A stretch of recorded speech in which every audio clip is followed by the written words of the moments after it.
Na-turn off ka ba ngayon nakita mo na? Nakita na kita noon sa ganitong kalagayan, hindi ba? Isa nga yun sa dahilan kung bakit ako nahulog sa'yo eh. At mas lalo akong nahulog. Ngayon na mas magmamasdan ko na ng matagal. 7 years old ka ata nung huli kitang napaliguan. Ngayon, ang laki-laki mo na. Secret XPG. Mahirap ang buhay pero kinakaya. Ano kung walang ama? Kasama ko naman ang aking mama na siya kong kahinaan at kalakasan. Ako si Justin, nag-iisang anak ni Mama Jody at ng kanyang high school sweetheart. Gaya ng nabanggit ko, si Mama lang ang kasama ko sa buhay. Hindi dahil sa yumao na ang aking ama, kundi dahil sa kanilang paghihiwalay. Maraming bagay ang naging dahilan nito at kahit papaano ay may isip na ako na mapagdesisyonan nilang tapusin ang kanilang relasyong nagsimula sa eskwela. Nasa first year college lang nang mabuntis si Mama Jody ng aking ama at dahil na rin sa kulang sa suporta ng magulang ay kinailangang tumigil sa pag-aaral.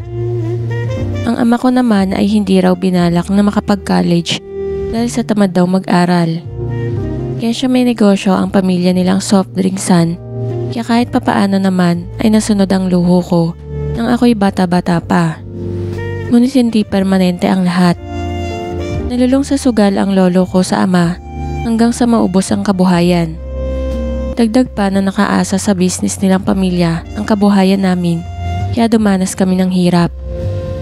Masipag kung masipag si Papa, pero hindi naman pwedeng trabaho ang lalapit sa'yo. Doon nagsimulang lumabo ang pagsasama nila ni Mama. Madalas na nagtataasan sila ng boses, sumbatan, at ang masaklap pa ay tinamaan ng thyroid disease si Mama. Kailangan kumain, pang-aral ko, panggamot ni Mama. Pero ano ang ipanggagastos namin kung wala kaming pera? Nang makapagpagamot si Mama mula sa tulong pinansyal ng mga politiko sa amin, ay nagsimula siyang manaba dahil na rin daw sa hormonal imbalance at parang ayun na rin yung naging breaking point niya. Dahil nang magkasagutan na naman sila ni Papa, ay nasumbat pati ang paglaki ng katawan ni Mama Jody. Tanda ko pa noon na walang sabi-sabi, dala ni Mama ang ilan naming mga damit. Umalis kami sa poder ni Papa at ang masaklap, ni hindi man lang kami pinigilan, tapos parang nakonsenti pa ng lola ko na lumayas ng araw kami. Mula ng araw na yun ay nadama ko na unti-unti ay para talagang kinalilimutan kami ni Papa, lalo na ng lola ko. Kahit papaano pa noon ay binabati ako ni Lolo, pero silang mag-ina ay hindi. Kaya hindi ko maiwasang magtanim ng galit sa sarili kong ama. Madalas ang pag-iyak ni Mama noon at panayang sorry dahil dinanas ko daw ang dinanas niya nung hindi magkaroon ng buong pamilya.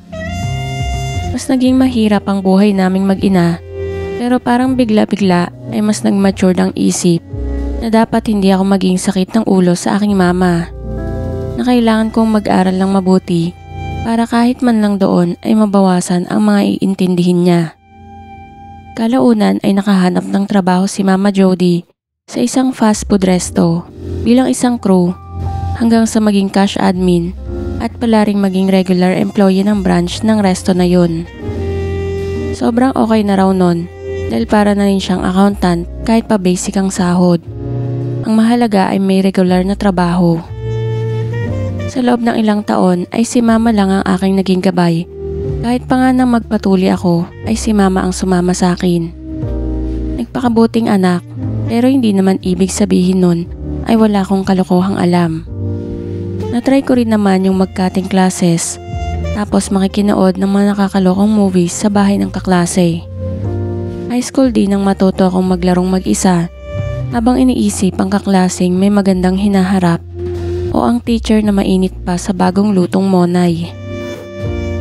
Isang bagay ang hinding-hindi ko malilimutan o mawawala sa aking isip. Ang araw na makakita ako sa babae. Kamote, kanina ka pa ba dyan? Sarado mo ang pinto. Utos ni Mama Jody nang mapansin ako sa labas ng banyo habang naliligo siya. ay yung araw pagkatapos kong mag-enroll para sa second year ko sa college. Tahimik ang bahay at papasok ako ng banyo para sana umihi. Sa pag-aakalang walang tao, hindi na ako kumatok at nabungaran ko si mama na nagsasabon. Kaya pala tahimik dahil nagsasabon na siya. Dahil kahit papaano ay maririnig ko ang lagaslas ng tubig, tanda na may tao sa loob ngunit wala. Hindi ko alam pero hindi ako makagalaw ng oras na yun hanggang sa pumihit siya at mapansin ako kaya kapwa kami nagkagulatan. Dali kong sinara ang pinto. Takot at naghihang humingi ng paumanhin sa labas ng banyo na hindi ko sinasadya at sinabing akala ko nga ay walang tao. Oo, umabot ako ng second year na walang karanasan. Walang binyag, baguhan sa madaling sabi. Yung iba kong mga kaklase, high school man o college, ay pinagmamayabang ang mga karanasan nila. Pero ako, wala. Ang astig sana kung ma-experience yun bago mag-college. Pero hindi naman laging ganun ang nangyayari. Kaya sa unang pagkakataon, nakakita ako ng katulad sa isang babae at kay mama pa. Medyo may pagkamistisa si Mama Jody. Yung parang kulay ng 3-in-1 coffee. Not sure kung mestiza o morena yun. Nanaba at nahirapang ibalik ang dating katawan dahil sa kanyang thyroid disease, pero meron naman siyang mga picture ng high school. Medyo malabo ang mga pictures pero mukha siyang crush ng bayan. Fresh na may balingkinitang katawan. Ngayon nanaba na nga, pero siya yung chubby sexy. Mabilbil pero makurba sa may tadyang. Bagamat hindi kalakihan ang hinaharap, pinagpala naman sa panglikod at balakang. Pagkakaalam ko ay may mga maniligaw sa kanya nang mabalitaang naghiwalay na sila ni Papa pero ayaw niya na raw o ayaw niya na mauna. Matapos nga ng insidente ay panay pa rin ang paumanhin ko. Pero deadman na kay Mama dahil kasalanan din daw niya at binilinan na lang ako na ugaliin pa rin kumatok kapag sarado ang banyo para masigurado kung may tao o wala. Lumipas ang mga araw at nalimot na ang pangyayari sa banyo. Pero akala ko lang pala. Meron yung napapabiglang sulyap ako kay Mama, lalo tuwing bagong paligo siya. At ang masaklap ay nang makapanood ako ng palabas ng isang Hapones na kasing hulma niya at halos kawangis na rin ang muka maliban sa mata. Napababad ako ng nood dun at pinanood din ang mga related videos ng aktres. At habang mas tumatagal ang panonood ko, ay mas naiisip kong siya si Mama. Pinilit kong iwaksi sa isip ko yun. Pero sa likod nito ay ang kagustuhang paulit-ulit na panoorin ang tinawag kong video ni Mama. Kaya nga nakarami ako. At dun na pumasok yung mga what ifs ko sa mga aking pinapanood. Ay bata ka, magsasara ka kapag nagbibihis ka sa kwarto. Sigaw ni Mama Jody nang minsan biglang buksan ang pinto sa aming maliit na kwarto't mabungaran akong hindi nakaayos. Ginawa ko lang naman yung isa sa mga what ifs ko. Yung hindi sinasadyang mahuli niya akong naglalaro. Naisip ko pa ngang magpahuli habang hawak ang pinaggamitan niya. Pero naisip ko na rin na parang sobra na yun at hindi na makatotohanan. Ayaw kong maghalo ang katotohanan at katang-isip lang dahil baka hindi maganda ang kalabasan. Oo, ginusto ko nang gustuhin si Mama Jody. Hindi lang dahil sa pinag-iisipan ko siya sa katauhan ng Japanese actress na paborito ko. Maganda siya, palangiti, malambing, na kahit sinong lalaki siguro ay mahuhulog ang loob at lalaki din ako. Nga lang ay kanyang anak. Sinubukan ko rin yung massage kuno at baka may magising ako sa kaibuturan ng kanyang puso. Lalo't matagal-tagal rin silang hiwalay ni Papa. So hinintay ko siyang makapagpalit ng pambahay. Tsaka ako kinumusta ang trabaho niya. At sakto, medyo napagod daw siya dahil mayat maya raw ang papalit ng pera. Kaya nagkaroon ako ng pagkakataon at nag-offer na masahihin siya na hindi niya tinanggihan. Hindi ganun kahaba ang suot niyang shorts pero hindi naman sobrang iksi. Nakaunting galaw lang ay makikitaan na. Umupo ako sa kanyang paanan at sinimulan ang pagmasahe. Sa paghawak ko pa lang doon ay para nang may nagkakarerang mga daga sa aking dibdib at nagsimula na ring mabuhay ang aking kaisipan. Sa paa muna ako nag-umpisa, tsaka ito pinatong sa aking hita. Kabadong malala na ako at nabubuhayan din, lalo't hindi mawala sa isip ko ang mga tagpong napapanood ko lang na may katulad ng tagpo. Nang umabot na ako malapit sa tuhod, ay inilihis ko muna ang isip ni Mama sa aking planong magtrabaho sa fast food habang nagtatrabaho. Ma, nag-apply akong crew sa fast food at tatanggap na ako. Requirements na lang ako at schedule sa eskwela. Alam kong tututol ka, kaya tinapos ko muna yung pag-a-apply ko bago sinabi sa'yo. Paalam o pagpapaalam ko at tama ang aking hinala. Kumontra siya na aking sinamantala para masahihin ang kanyang mga hita. Pero bago ko pa man maiangat pa, ay bigla niya na akong pinigilan. Sige na, tama na yan. Basta kapag nahirapan ka na, o basta makita kong nahihirapan ka ng pagsabay ng trabaho at pag-aaral mo, titigil ka na. Paalam niya at ganun lang, iniwan niya na akong nakasalampak sa sahig. May ilang beses ko pa siyang inalok ng masahe matapos ang unang beses na nangyari ito. Pero laging sagot niya lang ay hindi siya ganun kapagod at ako raw ang siyang dapat magpahinga dahil ako man ay pagod sa trabaho at eskwela. Tingin ko ay iniiwasan ako ni Mama, kaya nagtsatsaga na lang ako na makadikit sa tuwing natutulog kami. Magkatabi kasi kaming matulog dahil maliit lang ang inuupahan naming bahay na siyang kaya ng budget ni Mama Jody. Sa kanyang 36th birthday ay halos magkasabay kaming umuwi dahil dinatnan ko pa siyang naka-uniforme sa pinapasukan niyang fast food. Kaya agad niyang nakita ang pasalubong kong maliit na cake. Ang sarap sa pakiramdam na makita siyang nakangiti kahit pa nangingilid na ang luha sa kanyang mga mata. Happy birthday sa nag-iisang babae sa aking buhay.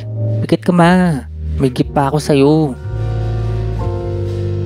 Pakiusap ko na taimtim niyang sinunod at iabot ko na sana ang regalo ko, pero may isang bagay akong gusto mo na sanang ibigay at makuha. Lakasan ng loob, inalikan ko siya sa labi. Bahagyang nakalapat ang aming mga labi, tsaka biglang dumilat ang mga mata niya. Pero may ilang segundo pang magdikit ang mga labi namin bago siya umatras. Ang pilyo mo talaga? Pati ako pinagtitripan mo. Kahit wala ng gift, yung maalala mo lang ang birthday ko at itong cake, okay na. Pabirong tanggi niya sa aking kapangahasan habang iwas ng tingin sa akin. Doon ko na inabot ang regalo kong wristwatch. Hindi man mamahalin, kita pa rin sa mukha niya ang saya sa natanggap na regalo. Doon nagsimula ang damping halik namin. Nung una ay binibiro ko pa na may kung ano kung saan na kanyang tinitingnan, tapos pagharap niya ay tsaka ko siya hahalikan. Halos araw-araw yon hanggang sa magsawa na siya sa biro ko. Alis na ako, Ma. Paalam ko pero hindi pa muna ako umalis hanggat wala ang pabaon niya. Medyo nagtaray kasabay ang buntong hininga pero bahagya naman siyang tumingala tsaka ko siya hinalikan. Ganon din ang tagpo namin kapag siya naman ang nauunang umalis ng bahay. Lagi kong pinapaalala ang goodbye at ingat kiss namin hanggang sa naging normal at naging gawin na namin. Ma, baka pwede ka ng araw na to. May customer kasing nag-comment sa akin sa email. Tapos na tiyempo pa na bumisita yung may-ari ng store. Niregaluhan ako ng staycation sa kondo niya. Pwede raw akong magsama ng hanggang 3 dahil sa tuwa. Wala naman ako ibang maisip na kasama. Ikaw lang. Anyaya ko na mag-relax. O 2 days and 1 night kami sa staycation sa condo unit ng franchisee na pinagtatrabahuhan kong store. Ipapaalam daw ni Mama Jody at pumayag once na ma-approve. Natuloy ang aming staycation at nagbayad lang ng para sa pool access. May malapit na mall sa condo, pero inuna namin ang paliligo sa pool. Lalo't covered naman ito ng anino ng building kaya hindi ganon kainit. Di ba nakakaya itong suot ko? Ang taba ko? Alala ni Mama sa suot niyang one-piece bikini na inibabawan lang ng sky blue na shorts. Hindi ka naman mataba, Ma. Ang sexy mo pa nga tignan eh. At higit sa lahat, maganda ka. May budget lang ng mga hot mama. Pwede ka pang ipanglaban. Uri ko na itinuring lang niyang biro, pero nagpasalamat sa pagpapalakas ko ng kanyang pagpapahalaga sa sarili. Walang masyadong nagsiswimming pagbaba namin sa pool area, at kahit anong pilit kong magpicture siya ng nakaswimsuit lang, ay ayaw niya dahil nakakahiya raw. Sayang ang pagkakataon na makita ko ng nakaswimsuit si Mama. 1 oras lang ang nilagay namin sa pool dahil 1 oras lang ang tagal ng bayad para doon, kaya umakyat na rin kami para makapagbanlaw at maghanda para makapananghalian. Pagpasok namin ni Mama Jody sa unit, ay agad siyang tumungo sa harap ng banyo. Tumayo sa may doormat, tsaka hinubad ang suot na shorts na pinang-ibabaw sa suot na one-piece swimsuit. Eh kung sabay na kaya tayo magbanlaw, Ma? Pabiro, pero sa loob-loob ko ay gusto ko talagang makasabay siyang maligo. Hindi ko hangad ang may mangyari agad sa amin, pero kung aabot naman doon ay bonus na lang na hinding-hindi ko tatanggihan. Isa sa mga natutunan ko ay ang pag-set ng goal, at ang short-term goal ko ay magkaroon kami ng konting kapalagay ng loob at makilala niya ako bilang isang lalaki at hindi lang anak. Nahok na rin ako sa aking kalokohan na habang naiisip ko ay mas lalo lang akong nahuhulog na gustuhing maging kasintahan siya. Ginagood time mo na naman ako? Mabilis lang ako. Manood ka na lang muna dyan. Pagtanggi ni Mama na kahit papaano'y inaasahan ko na. Matapos naming makapag-ayos ay nagtungo na kami sa kalapit na mall at doon na nanghalian. Tamang window shopping, tamang libot hanggang sa mapadpad kami sa supermarket. Bibili lang sana kami ng lechong manok doon nang madaanan namin yung free taste ng wine. Si Mama Jody ang unang tumikim at nasarapan siya. Nakashot na rin ako at masarap nga, kaya bumili ako ng 4 na bote na sinlaki lang ng bote ng light beer para mamayang gabi pampaantok. Pinigilan pa ako ni Mama pero hindi naman na ako bata at alam kong gusto niya rin. Mas lalong gusto ko dahil kapag may alak, alam nyo na. 5% lang ang alcohol content ng wine. Kaya malamang ay hindi gaanong tumalab. Kaya 4 na bote ang binili ko para tig-2 kami ni Mama. May liwanag pa nang makabalik kami sa kondo, kaya alanganing oras ang hapunan.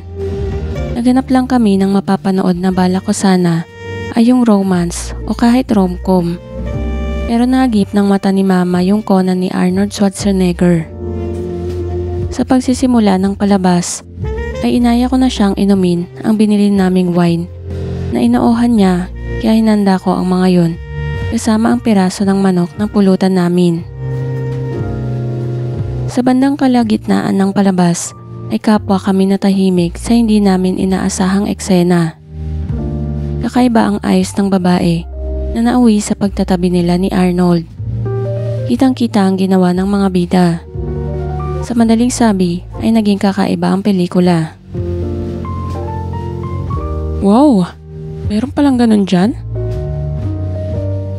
Bulalas ni Mama Jody para palamigin ang tagpo ng mga bida sa pelikula bago tumagay sa kanyang bote. Nasa magandang eksena na ang pelikula nang hindi namin namamalayan na patapos na rin kami sa pangalawang bote na dapat ay isa lang. At kahit papaano ay umepekto ang alak sa akin, lalo na kay Mama na pumungay ang mga mata. Happy ka ba, Ma? Biglang seryoso ko lang natanong habang nasa credits na ang pelikula, at buong puso namang umuo si Mama na masaya siya sa aming maiksing staycation. Kapwa kami nakaharap sa isa't isa. Nakapaling ang katawan habang nakaupo ng maayos paharap sa TV at parang isang tagpo sa romantic movie. Inuman ko ang aking sarili para mahalikan siya. Hindi siya sumalubong, pero hindi siya umatras sa aking intensyong hagkan ang kanyang mga labi.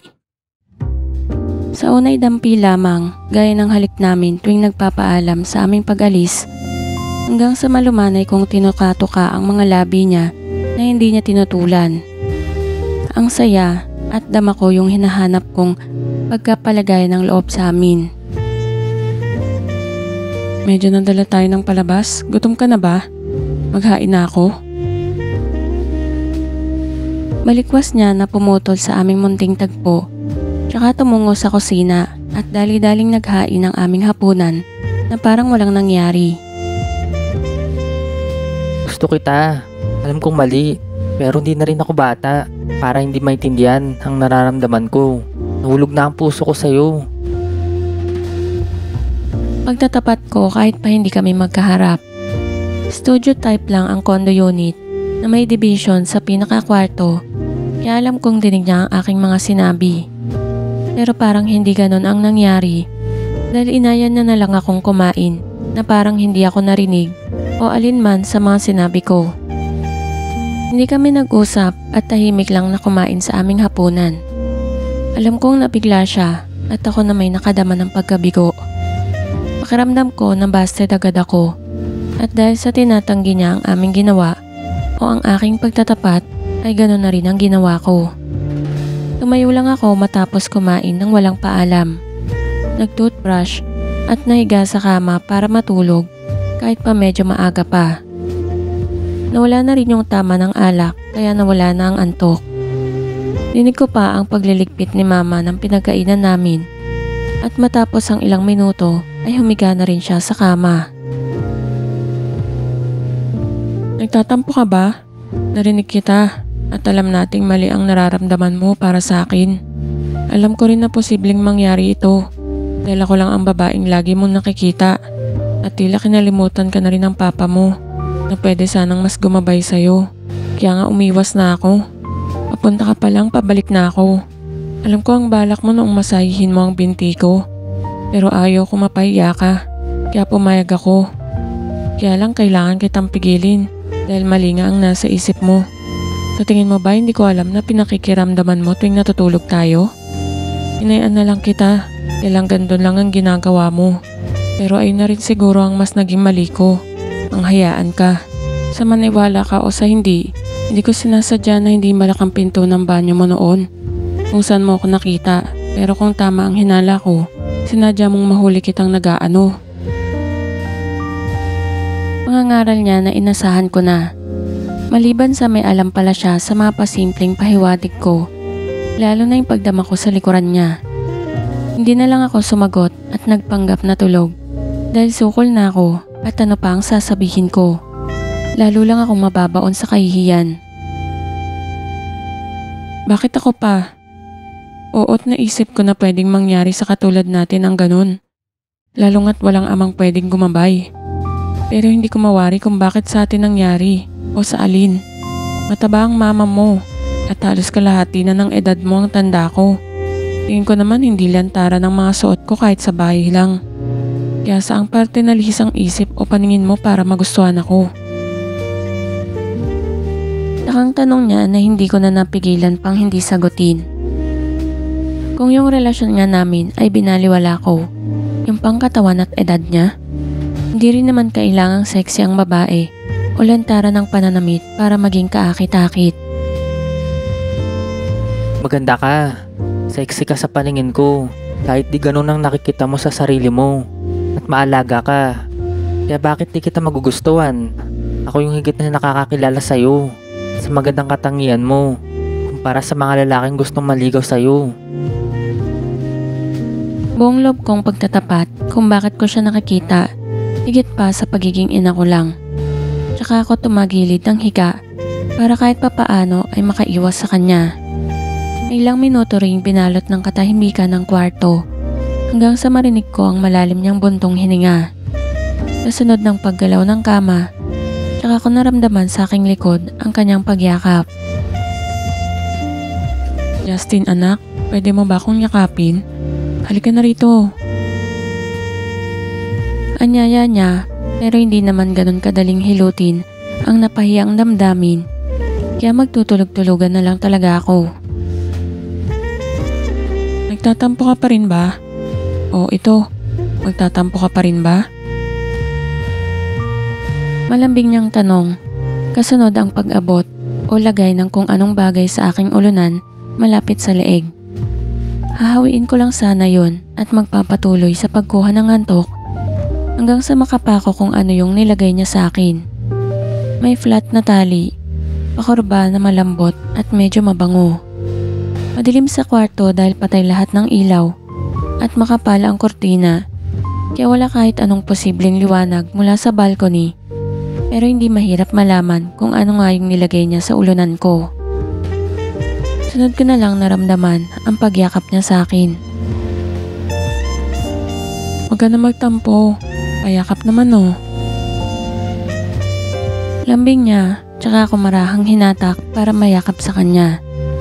Sa puntong yun ay napapihit na ako. At siya pa mismo ang naglagay ng bisig ko sa kanyang katawan para mayakap ko siya. Halong emosyon ang naramdaman ko nang makapako ang likod niya. Excited nang makumpirma kung ano ang iniabot niya sa akin. Inakabahan at natakot dahil kahit na ginusto ko ang nangyayari, hindi namang inasahang mangyayari nga na sa palabas ko lang napapanood. Pakis naman ako sa gwapo kong anak. Pakiusap niya tsaka siya sumiksik sa kabila kong braso para unanin ito at lumapit sa akin. Kung sa halik lang, wala itong pinagkaiba sa kanina pero parang mas masaya. Siguro dahil sa ginusto na niya, bukal sa kanyang loob kaya mas dama. Mas masarap sa pakiramdam lalo't magkayakap namin itong ginagawa. Hindi ako marunong humalik, lalong hindi ako marunong nung iba pa. Siya lang ang unang nakagawa nito sa akin. Dampi lang ang basehan ko lang. Ang mga napapanood ko nga pero parang medyo OA yung mga sa hapon kaya hindi ko talaga alam kung paano. Ginaya ko lang ang ginawa niya. Habang abala kami ay binaba ko sa kanyang baywang ang kamay kong nakahawak sa likod niya.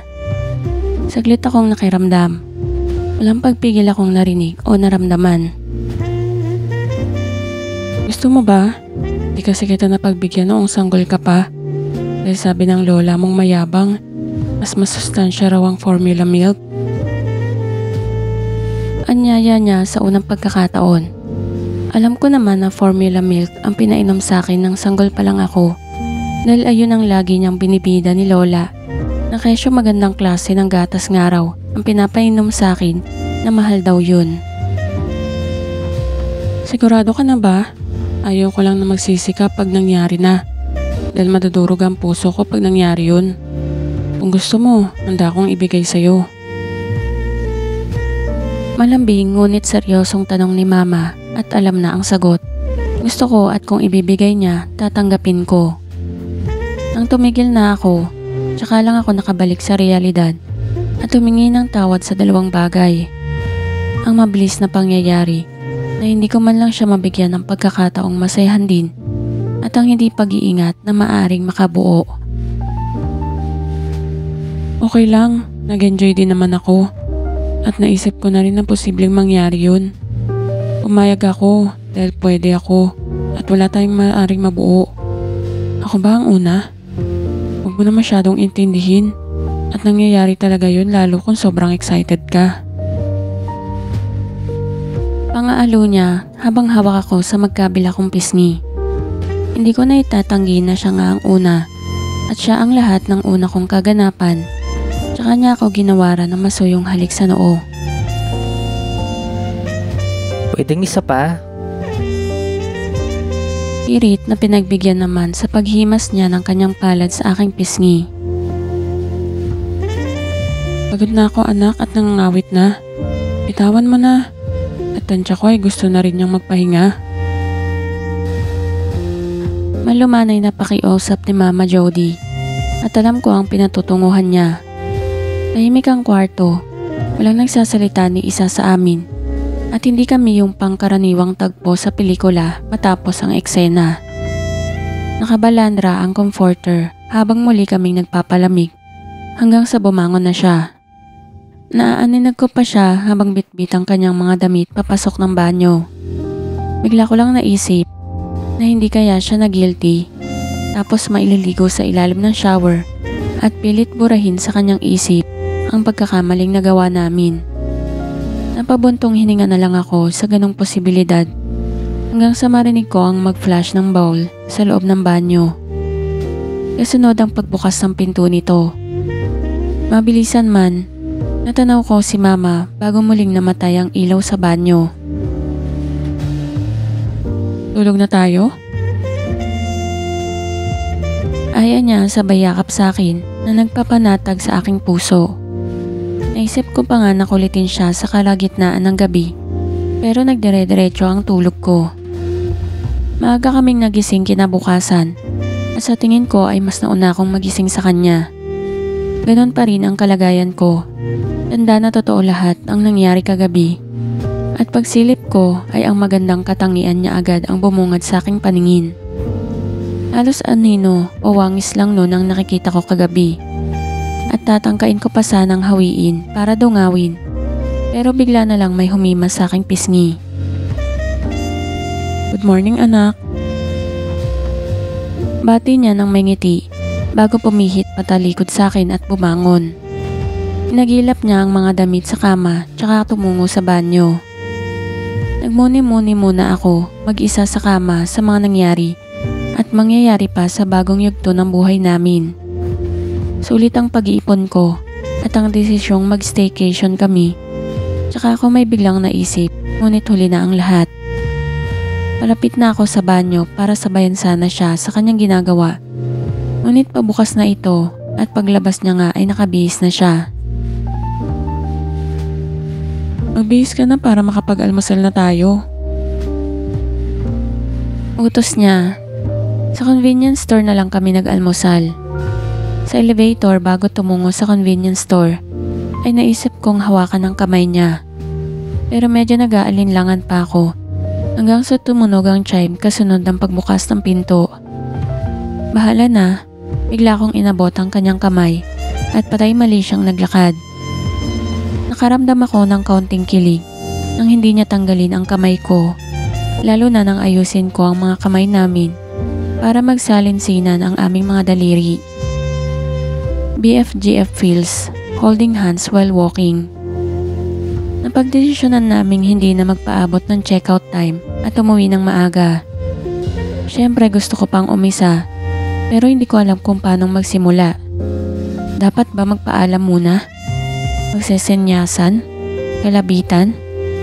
Sa huli ay manabuti na lang naming manood ng movie at baka magkaroon ulit ng pagkakataon, gaya kahapon, at mauwi nga sa gusto kong mangyari, ngunit wala.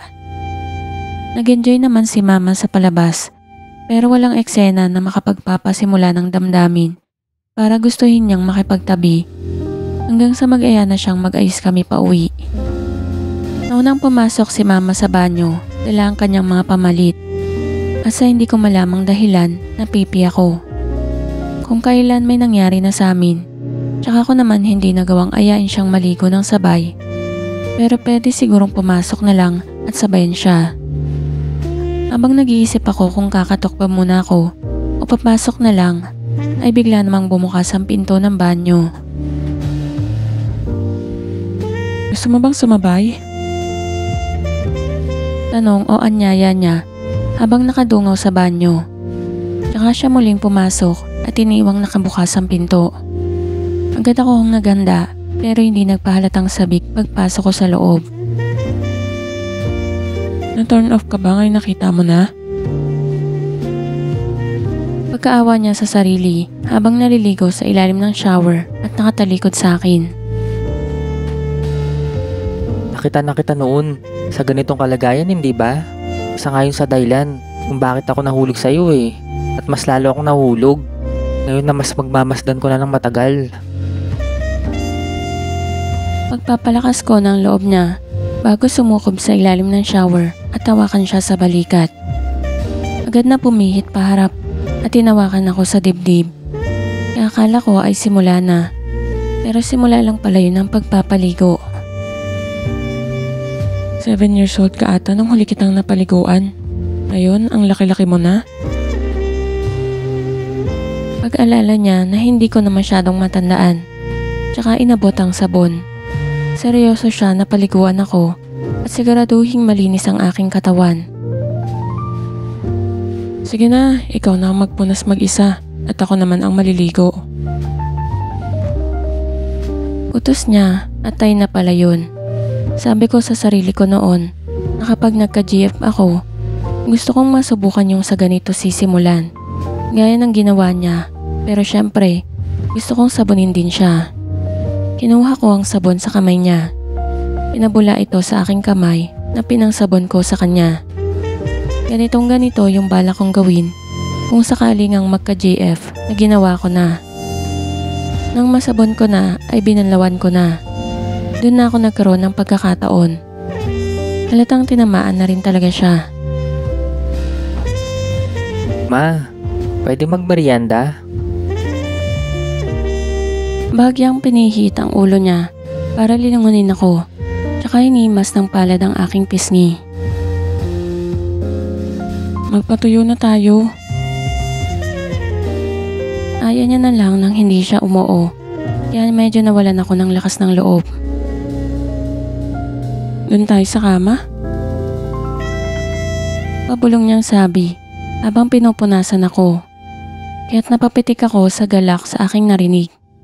Nauna akong lumabas sa banyo at naghintay na lang sa kama sa pagsunod niya.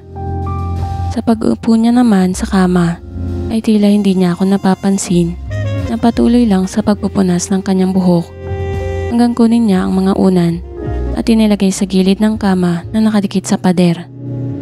Paghiga niya ay napatulala pa ako. Wala nang paalamanan basta't hinanda niya na. Salamat ma. Sulit ang ipon ko. Ang totoo, ako ang nag-book ng staycation natin at hindi siya dahil sa appreciation ng may-ari ng store. Alam ko, pero mamaya na yun. Noong una gusto ko maniwala na talagang inoffer ng franchisee nyo tong condo unit bilang appreciation at imposible. Hanggang sa mapagtanto ko na imposible talaga. Ito talaga ang dahilan kung bakit mo ko inayang mag-staycation, no?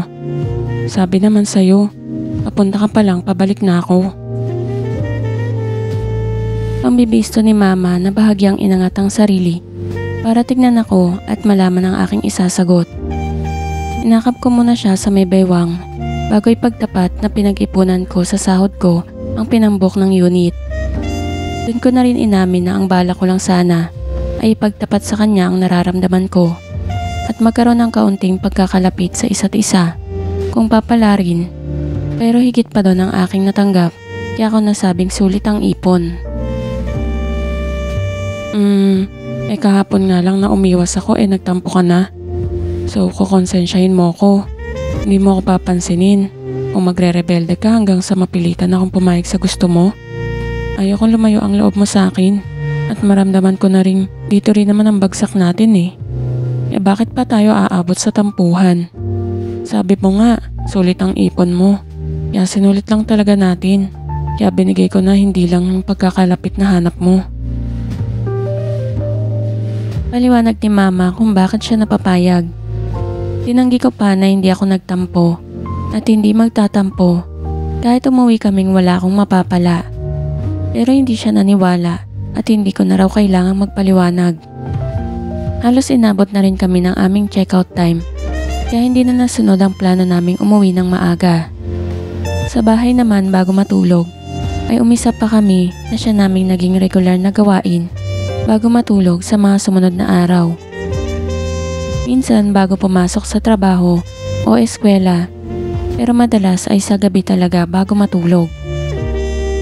Sa ngayon ay isa na akong manager sa parehas na fast food resto na aking pinagtatrabahuhan. Nakalipat na rin kami ni Mama Jody ng tirahan. May kalayuan sa aming lugar kasama ang aming anak. Tama po kayo, nakabuo kami. Third quarter ng taon, Fourth year college na ako nang mapilit ko si mama kahit alanganin siya. Hindi siya nagpapaano sa akin kapag hindi siya pwede. At lagi pa siyang may pasobrang 2 to 3 days para raw siguradong walang mabubuo. Ayaw ko rin naman daw magsupot at hindi rin siya magte-take ng gamot kaya matuto raw akong maghintay. Nang araw na yun, may paawa effect ako at nangako na aagahan ko kaya ayun. Nakumbinsi ko pero hindi ko inagapan. Tinadya ko talaga dahil gusto kong makabuo kami. Siyempre galit na galit siya sa akin at parang magwawala pa pero doon ko siya mas lalong kinomfort. Mahal na mahal kita at ikaw lang talaga ang babae sa buhay ko. Dahil ikaw lang ang babae sa buhay ko, ikaw lang din ang dapat maging ina ng aking anak. Graduating na ako next year at walang ibang regalang makapagpapasaya sa akin kundi ang anak nating dalawa. Mga katagang binitawan ko habang umiiyak siya sa aking ilalim at unti-unti ay tumahan siya at parang naging bata na kaya siya huwag ko raw siyang iiwan. Namamahalin ko raw silang mag-ina kung may mabuo nga at kung ano-ano pa. Nang gabing yun ay nakaisa pa kami at siya na mismo ang nagsabing bumuo na kami. Ganon din sa mga sumunod na araw and the rest is history.